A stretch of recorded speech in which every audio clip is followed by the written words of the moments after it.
Hi Monique, welcome to Want to Taste Talks Food Ingredients with a special subject of today is sustainability.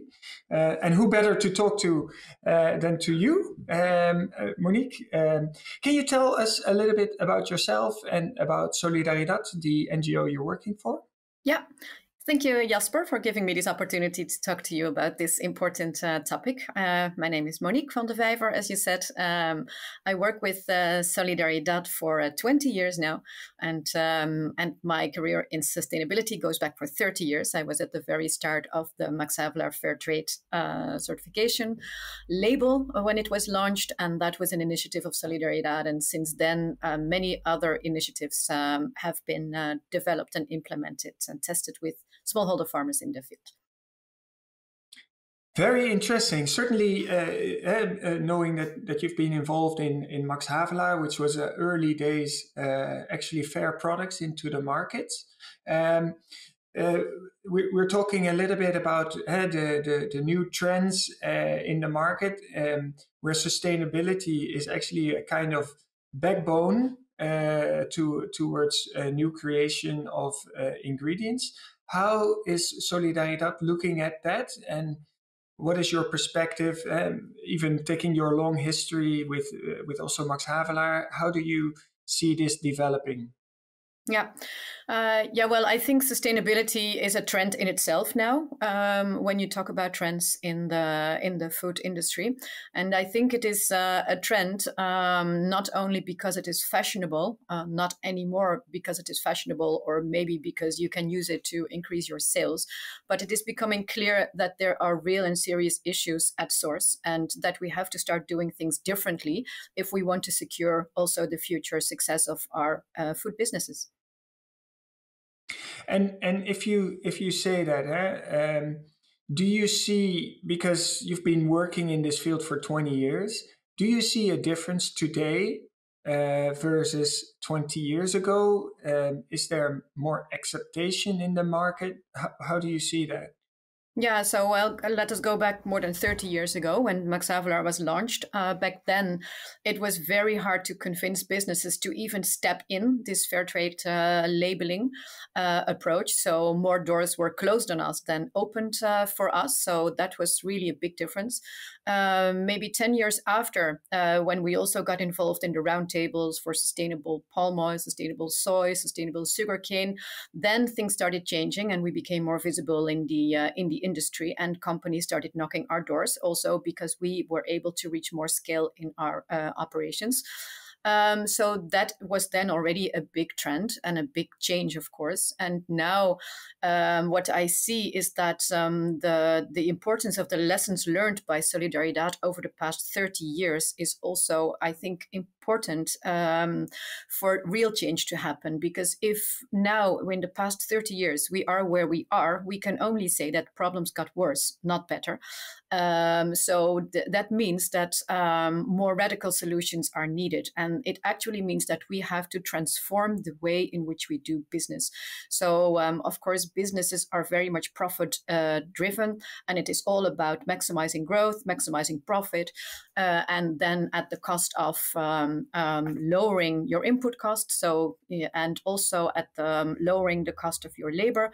And that is has shown to be a killing way of doing business, because you can see all the social unrest, the political unrest, the damage which is now being done to nature, our ecology, our climate. So this is a dead end street. And I think our conclusion is that we have to actually transform the way we do business. And that is, I think, the agenda that we want to drive now. Yeah, you once said as well that you want to go beyond certification for ingredients. And so how is Solidaridad trying to help this pull off and taking all the learnings from the past and make it work? Yeah. So you mentioned also to me earlier, so about you asked me about the scalability of what we do, right? So, and I think what we try to do after launching Fairtrade Max Havelaar through the corporate sustainability, the corporate social responsibility CSR approach, and then the roundtable approach, the sector transformation approach, that was very much meant to scale up the numbers, right? So that meant that more smallholder farmers were involved. But what we see is that in the end, the global players, the big corporates, they don't want to pay higher prices. So after Fairtrade, no other sustainability certification actually guaranteed a minimum price to farmers. And that actually is very much what they need to be able to invest, for instance, in their resources and the quality of their produce. So I think now after 30 years, we need to kind of close back that circle and understand that, we cannot continue this way of working. But we also see that these big businesses, they are anonymous businesses. So they are shareholder owned, they are shareholder value driven. And so we don't see them change and transform that easily. So I think it is very important, that we start focusing more on small and medium players in the industry, because also it has been, of course, the policy and the strategy of the big players to push out the smaller ones and to increase their strength and their power by fully integrating their supply chains, because that provides the maximum control and maximum profit, of course, throughout. So for us and for me especially, it is important, to start focusing on the small and medium enterprise, where anyhow, I see more innovation. I see more interest in sustainability. I see a lot of companies coming up, which I call new economy companies, which are purpose-driven. So it is not only about the profit, it is also about the impact, or at least they are more aware that they don't want to do harm, to resources, to nature, and to people. Yeah, I mean, you're preaching to the choir. Absolutely, we believe in the small and medium-sized enterprises and the change they're driving. A great example is Willie Croft, who has as a CEO Mother Nature.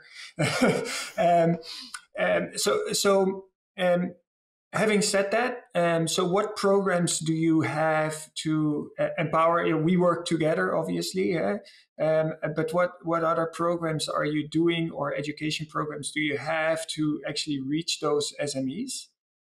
Yeah, so what I'm noticing is that Solidaridad, we have focused a lot on, of course, working with smallholder farmers, training them on good agricultural practices, organizing them, training them to become more entrepreneurial when it comes to farming. And then we would link them up to processing industry, which is generally local and which is generally then supplying to the global players in the industry. So in that sense, we have not gone so much beyond, the local enterprises.